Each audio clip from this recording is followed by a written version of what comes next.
Armand back for vlog 3. This is where I took Jack out and I kind of hosted him for an event. I tried to think of something that was very in my culture, being a college kid in a fraternity.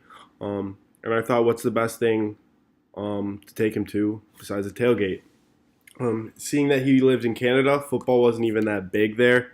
They didn't play football in his high school.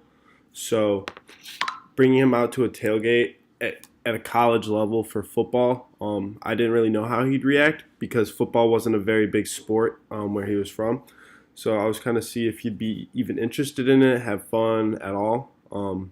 But holds to me when he came, he had a lot of fun. He was very surprised that there was such a big party and big event going on just for football. He knew of tailgates obviously because he went here, but he didn't really understand the magnitude of them until I brought him out to one. Introduced him to a lot of my friends, and it really taught me differences in culture. Like for me, tailgating is something I've known since I was a little kid. Like everybody's talked about it. I've done it with my parents, friends. It's just a thing in our lifestyle. But it's weird looking that just in Canada, it's a foreign entity. They don't really understand it. I couldn't even imagine people across the world in the Middle East or in Asia where tailgating and football just aren't a thing, period.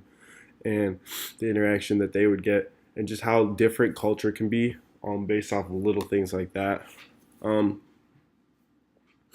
So during the interaction, I was more comfortable as the time went on because I could see he was falling. He had more fun with it. The longer it went on, he understood more.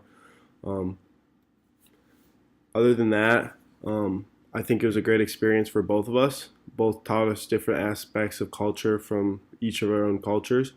And he's also told me in our first interaction that Canada seems to be about 10 years behind trends.